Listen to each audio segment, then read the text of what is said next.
అవార్డులు ఇవి ఈ 10 సంవత్సరాలకు గాను. ఇది కాకుండా స్పెషల్ అవార్డ్స్ అని చెప్పి 6 అవార్డులను ఎంపిక చేయడం జరిగింది.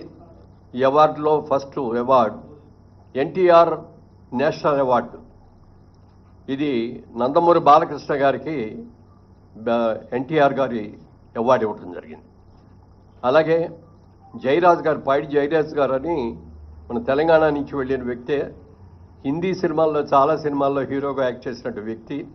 వారి పేరు మీద కూడా మొట్టమొదటిసారిగా పైడి జయరాజ్ ఫిల్మ్ అవార్డు అని చెప్పి ఈ ఇండియన్ ఫిల్మ్ పర్సనాలిటీగా ఆయన్ని ఎంపిక చేయడం జరిగింది. దానికి మణిరత్నం గారికి ఇస్తున్నాం ఈ అవార్డుని. ఇది ఆల్ ఇండియా అవార్డు అండి. ఇది ఏ లాంగ్వేజ్ వాళ్ళైనా ఉండొచ్చు దీంట్లో, అందుకని మణిరత్నం గారికి అది ఇస్తున్నాం.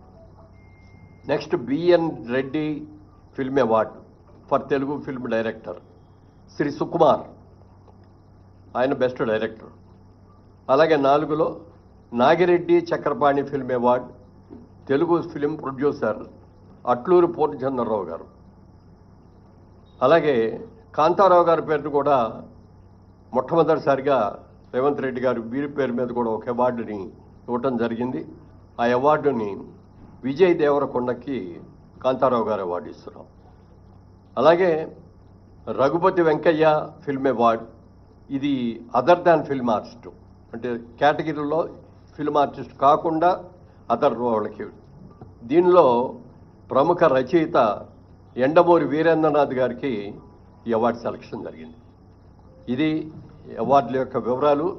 ముఖ్యంగా సినిమా ఇండస్ట్రీ అందరి తరఫున మన ముఖ్యమంత్రి గారికి మనస్ఫూర్తిగా అభినందనలు తెలియజేస్తూ, రాత్రి కూడా చెప్పారు ఆయన, బాగా చేయండి, అందరూ వచ్చేటట్టుగా అటెండ్ అయ్యేటట్టు చూడండి అని చెప్పారు. తప్పకుండా ప్రతి ఒక్కళ్ళు కూడా ఈ అవార్డ్స్కి ఘనంగా చేసుకొని ఒక మంచి బిగినింగ్ మళ్ళీ ఇవ్వాలని చెప్పి అందరినీ కోరుకుంటున్నాను.